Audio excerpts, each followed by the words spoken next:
구약성경 565면 열왕기하 4장 29절에서 37절까지의 말씀을 봉독해 드립니다. 열왕기하 4장 29절에서 37절까지의 말씀입니다.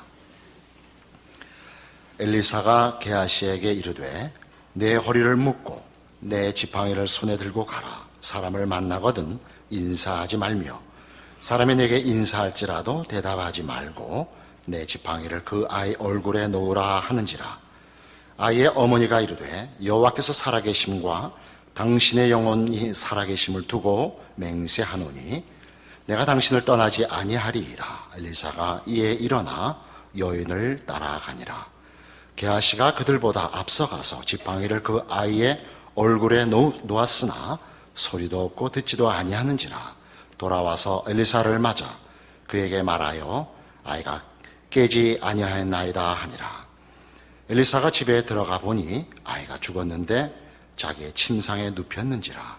들어가서는 문을 닫으니 두 사람뿐이라.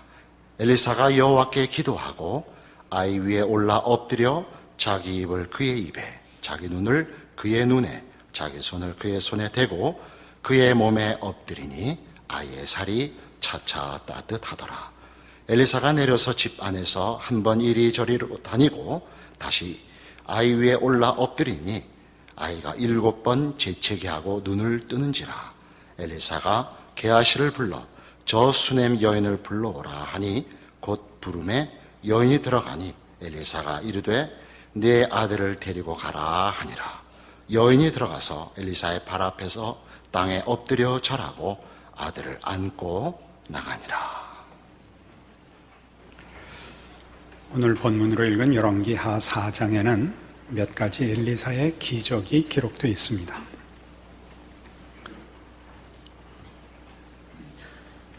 선지자의 제자들 또는 생도들이라고 기록된 일단의 선지자 무리들 속에 그 남편이 죽어서 아이들과 남겨진 아내가 생활의 곤궁함을 호소하고 답을 받는 내용이 맨 처음에 나오고, 그다음에 수넴 여인이 엘리사를 대접하여 그 없던 아이를 얻게 되는 기적과 그 아이가 죽었는데 다시 엘리사가 살려내는 기적이 기록되어 있으며, 또 음식물에 그 독이 들어가서 먹을 수 없게 된 것을 고쳐내는 일과 보리떡 몇 개를 가지고 여러 명이 밥을 먹게 되는 기적들이 열왕기하 4장 전체에 기록되어 있습니다. 지난주에 살펴본 바와 같이 바로 앞장에는 모압과의 전쟁이었습니다. 모압 왕은 궁지에 몰리자 자기 뒤를 이을 아들을 죽여서 산제사로 바쳐 자신의 처절한 곤란과 곤궁과 절망 속에 있는 입장을 분노로 표현하여 말하자면 하나님의 물러나심을 얻어낸 그런 사건으로 열왕기하 3장이 기록되어 있었습니다. 하나님은 그 곤궁한 궁지에 몰린 사람을 또 몰아붙이지 않고 물러나셨습니다. 그리고 4장에 이 여러 가지 하나님께서 엘리사를 통하여 일으키는 기적이 나오면서 우리는 둘의 연관성을 묻게 됩니다. 하나님이 모압 왕의 그 처절한 궁지에 몰린 그 절망의 처지를 이렇게 보아주시는 그 저항과 항거를 받아주시는 그 장면이 혹 우리들에게 하나님께서 우리의 처절한 저항의 몸짓에는 틈을 준다, 여유를 준다 라고 생각하여 그것이 하나님께서 잠깐 우리와 소원한 관계가 된다든가 관망하시는 것인가 이런 생각을 가지지 못하게 하는데 이 열왕기하 4장의 목적이 있습니다. 하나님의 물러나심은 잠깐 하나님 되심을 유보하거나 절절한 개입을 회피하시는 것이 아니고 하나님은 여전히 물러나심 그 자체를 포함하여 사랑하고 계십니다. 그는 이 핍절한 여인을 도우며 우리에게 없는 선물을 주며 우리에게 일어난 슬픔과 비극에 개입하셔서 회복시키시는 우리 현실적 난관을 개선해 주시고 풍요롭게 해주시는 하나님이라 이렇게 소개하고 있습니다. 그 일들이 하나님이 늘 그러신 줄 알지만 열왕기하 3장과 4장으로 연결되는 이 부분에서는 특히 하나님의 이 신실하심과 사랑하시는 열심이 그의 물러나심과 얼핏 유보로 보이는 것마저도 적극적인 사랑의 행보이시다 이렇게 말씀하는 것이 열왕기하 3장과 4장의 연결인 것입니다. 하나님은 이 4장에서 그런 의미에서 우리가 읽으면 3장과 연결되어 보이는 것이 아니라 하나님은 참 이상하시다라는 느낌을 줍니다. 어느 곳에서는 손을 떼시고 또 그 핍절하고 절절한 문제를 지나서 다른 곳에 가서 다른 곳에서는 뭐 아무 일도 없으셨던 듯이 하나님 노릇을 하시는가 그렇게 생각할 수 있습니다. 그러나 성경이 하고 싶은 얘기는 바로 그렇게 하나님은 당신을 변명하시거나 설명하시거나 홍보하시는 데 시간을 쏟지 않으시고 당연히 하시는 하나님의 하나님이심을 나타내는 일에 전력을 집중하신다. 그런 이야기죠. 하나님은 사랑하십니다. 한순간도 어떤 경우도 예외 없이 하나님은 하나님이시며 하나님이심을 유보하시거나 희석시키지 않으십니다. 최선을 다하여 하나님은 언제나 하나님이십니다. 우리는 이 문제를 예를 들면 고린도전서 13장에 나오는 사랑에 관한 성경의 정의의 첫 번째 정의에서 일관되게 확인합니다. 사랑은 오래 참는다. 그 말씀과 일치하죠. 오래 참는다는 것은 기다린다, 두고 본다 하는 이런 소극적인 의미가 아니라 상대방의 존재를 있는 그대로 존중한다는 뜻입니다. 상대방의 모습 그대로를 존중하고 사랑한다는 뜻입니다.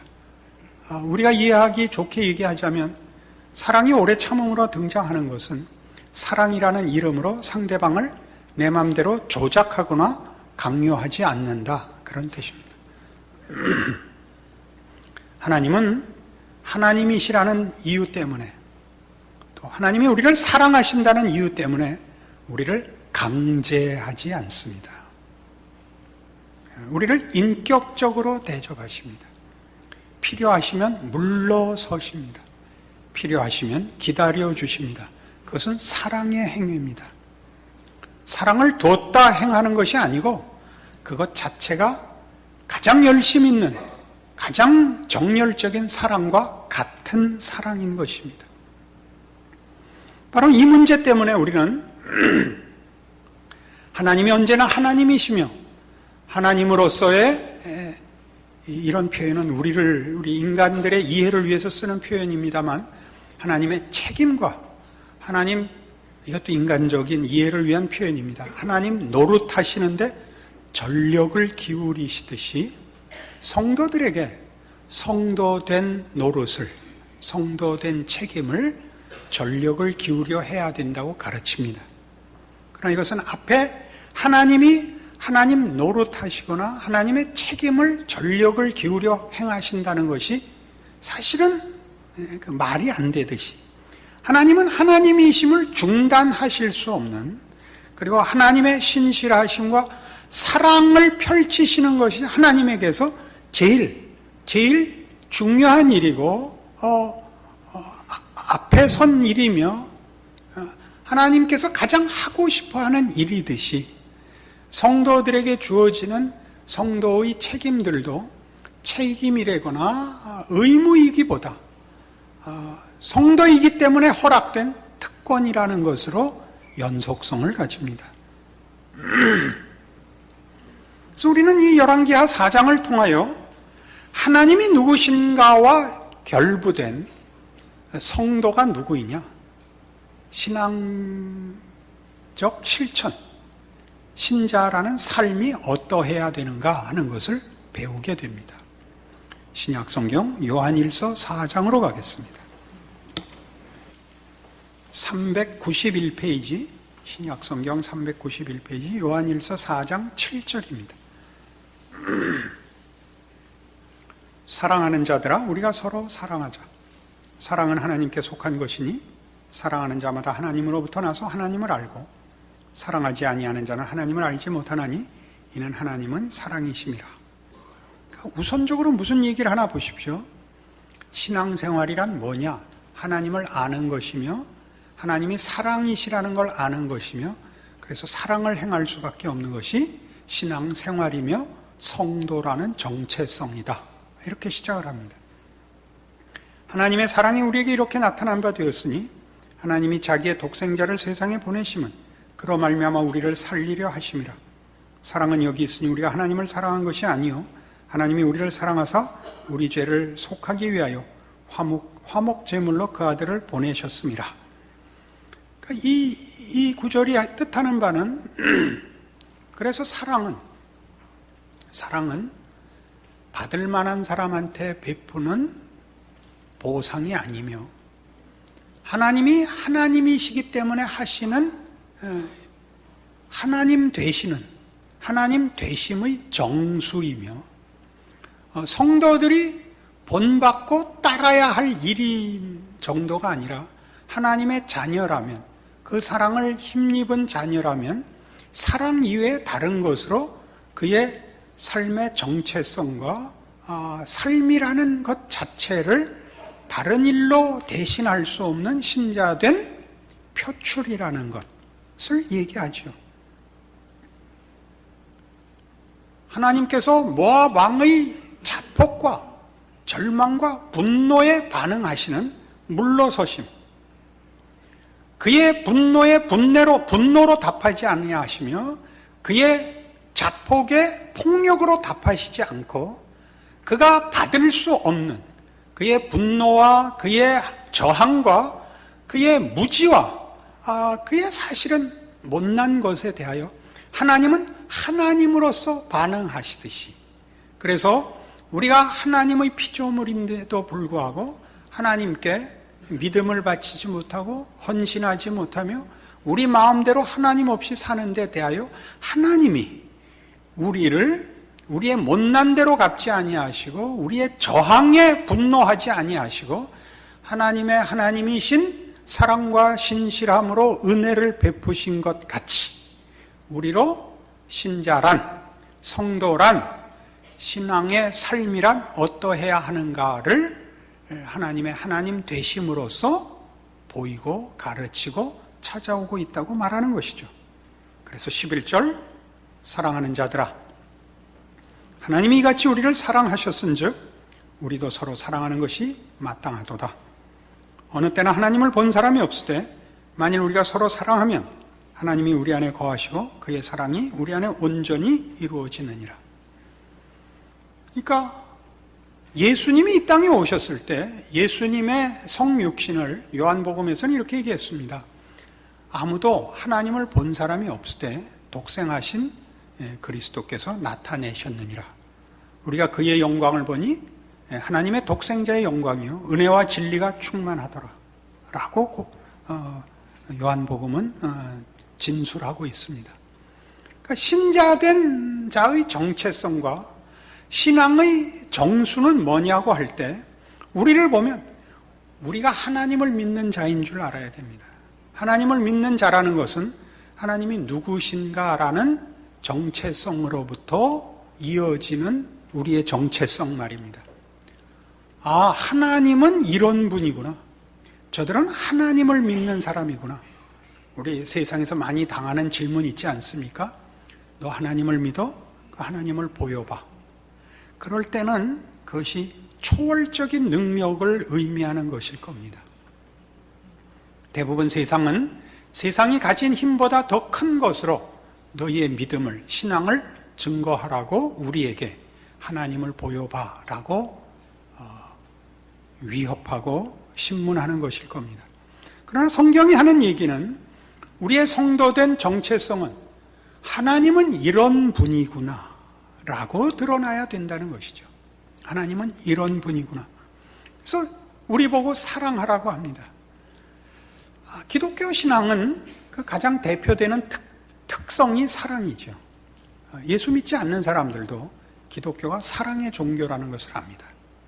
바로 그 이유 때문에 사랑은 대부분 모호합니다.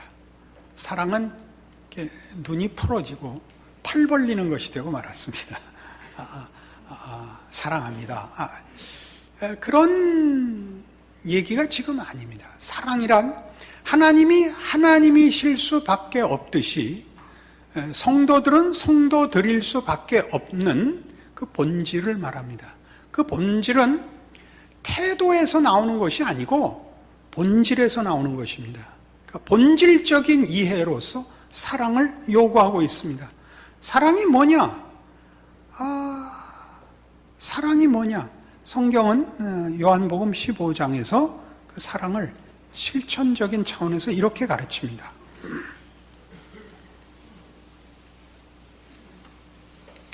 요한복음 15장입니다.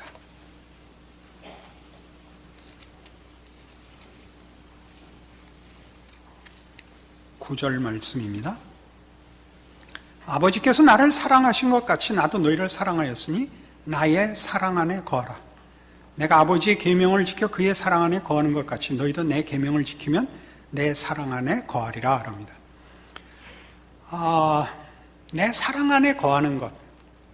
사랑은 아마 사랑이신 하나님 안에 거하여 사랑에 잠기는 것일 겁니다. 우리 성경적인 표현으로 가장 이 문제에 접근된 표현은 에녹이 하나님과 동행했다 라는 표현일 것입니다.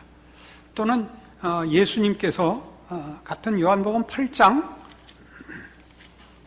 찾아보셔야 됩니다. 요한복음 8장 29절에 하신 이 말씀일 겁니다. 나를 보내신 이가 나와 함께 하시도다. 나는 항상 그가 기뻐하시는 일을 행함으로 나를 혼자 두지 아니하셨느니라. 이게 사랑일 것입니다. 하나님과 동행하는 것, 하나님 안에 거하기, 그의 사랑에 잠기기라고 얘기할 수 있습니다. 그러니까 우리가 사랑해야 하는 것은 하나님과 함께 하는 것입니다.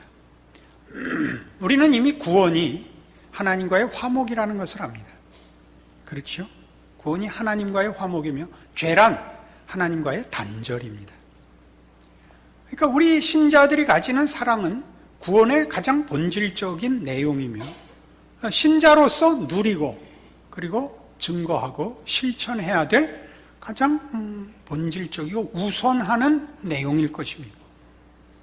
그래서 우리는 예수 안에 거하여 이 사랑에 참여해야 합니다.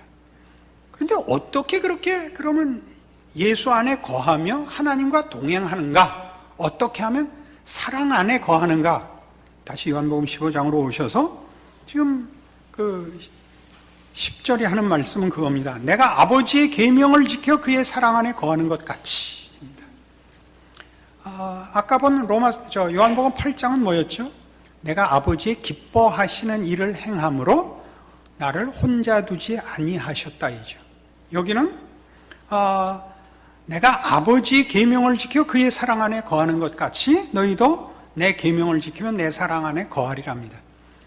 계명은 성경의 가르침입니다. 성경의 성도를 향한 명령들, 요구가 계명입니다. 더 크게 우리는 그걸 율법이라고 얘기할 수 있습니다. 율법사의 질문이 그것이었죠. 율법 중에 제일 큰 계명이 무엇입니까? 라는 질문에 예수님께서 첫째는 내 마음을 다하고 뜻을 다하고 성품을 다하여 주 너의 하나님을 사랑하라 하셨으니 이것이 크고 첫째 되는 계명이요. 둘째는 이와 같으니 내 이웃을 내 몸과 같이 사랑하라 하셨으니 이 두 계명이 온 율법과 선지자의 강명이니라 라고 말씀하셨습니다. 사랑하랍니다. 사랑하라. 사랑은 뭐냐? 계명을 지키는 겁니다. 계명을 지킨다는 것이 뭐냐? 하나님의 기뻐하시는 뜻을 내 기쁨으로 가지는 겁니다. 하나님의 기뻐하심은 하나님이 우리를 사랑하셨듯이 우리가 하나님을 사랑하고 하나님이 모든 피조물들을 복주시고 사랑하신 것 같이 이기적인 마음에서 벗어나 나뿐 아니라 하나님이 지은 모든 세상과 이웃을 사랑하라 하는 것일 겁니다. 이 문제는 사랑이라는 차원에서 조금 더 깊은 이해를 필요로 합니다. 우리가 이웃을 사랑한다, 하나님을 사랑한다 하는 것들은 구체적으로 율법으로 드러날 때 말하자면 부모를 공경하라, 도적질하지 마라, 살인하지 마라, 네 이웃의 것을 탐내지 마라, 이런 구체적인 계명으로 주어집니다. 그런 일들은 자칫 잘못하면 그저 윤리와 도덕이 될 수 있습니다. 사랑은 윤리와 도덕을 포함합니다. 그것과 다른 길로 가지 않습니다.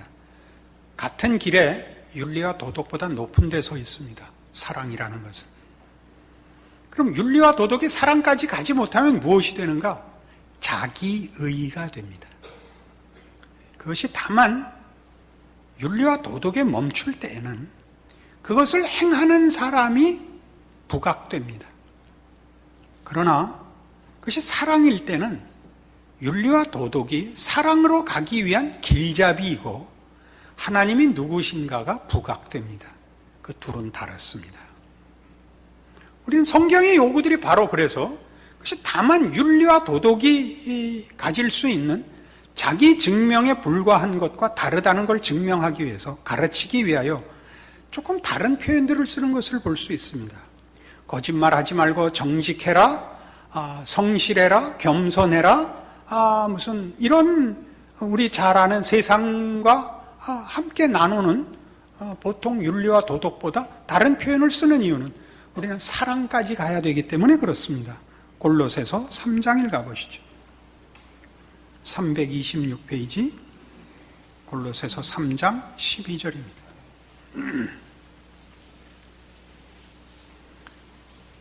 그러므로 너희는 하나님이 택하사 거룩하고 사랑받는 자처럼 긍휼과 자비와 겸손과 온유와 오래 참음을 옷 입고 누가 누구에게 불만이 있거든 서로 용납하여 피차 용서하되 주께서 너희를 용서하신 것 같이 너희도 그리하고 이 모든 것 위에 사랑을 더하라. 이는 온전하게 매는 띠니라. 이게 무슨 말씀인지 이제 아시겠죠? 거짓말하지 않는 것과 다릅니다. 살인을 하지 않는 것과 다릅니다. 훨씬 더 지나갑니다. 그것은 하나님이 사랑이신 하나님의 본질적 속성에 참여하는 것입니다. 이런 문제들이 우리에게 뭘 만들어내느냐, 뭘 그래 이렇게 도덕과 신앙을 따지고 윤리와 사랑을 나눠야 되느냐, 이런 중요한 현실적인 신앙 실천 때문에 그렇습니다. 어떤 신앙 실천? 우리는 사랑이라는 것이 도덕을 다 능가해야, 자기를 정결케 해야 실천할 수 있는 것으로 잘못 생각하곤 합니다. 그래서 우리의 신앙의 출발은 언제나, 신앙적 실천은 어디에 뿌리를 두느냐 하면 흠없음에 뿌리를 둡니다. 당연히 회개하는 것은 당연한 일이지만 회개로 남김없이 자신을 만족할 만큼 씻어내기 전에는 신앙 생활을 하지를 못합니다. 이 부분을 이해하시죠? 그러니까 우린 자책하다가 끝납니다. 자책하고 이웃 앞에 나 이제 더 이상 흠이 없고 내가 당신에게 가졌던 모든 잘못들도 이렇게 사과를 하노라 하는 이 밤낮 이 이태리 타올로 죄를 씻다가 그거 증명하고 다니다가 사랑은 할 틈이 없더라 이겁니다. 돌아보는 회개를 하다가 회개하지 말라는 말이 아닙니다. 우리는 그러니까 늘 아직도 씻을 죄가 많다라는데 늘 현실적인 자기 확인이 있지, 지금 당장 하나님의 사람으로 살 수 있다는 사실은 놓칩니다. 그게 오늘 열왕기하를 통해서 하려는 내용입니다. 여러분은 어제 흉악한 죄를 지었을 수도 있고 그제 아직 다 풀지 못한 숙제를 안고 있을 수 있습니다. 그러나 여전히 하나님의 사람입니다.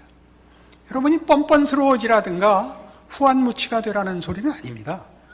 잘못한 거는 고쳐나가야 됩니다. 그러나 우리의 고쳐나감은 말하자면 바로 이런 윤리적 도덕적 진전 위에 있는 것이 아니라 하나님의 자녀이기 때문에 언제나 가능한 것입니다. 그것이 원색적이고 유치할 수 있어도 언제나 당장 가능합니다. 하나님의 아버지시기 때문입니다. 여러분이 영적으로 3살일 수도 있고 30살일 수도 있습니다. 3살일 때도 하나님은 아버지이고 30살일 때도 하나님은 아버지입니다. 그 둘의 차이는 없습니다. 여러분이 더 성숙한 신자가 되어야 하는 것은 당연한 일입니다. 그러나 그것과 우리의 생각은 사실 조금 다릅니다.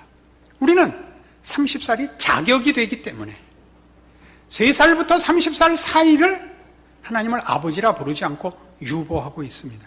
혹은 체념하고 있습니다. 혹은 짐짓 외면하고 있습니다.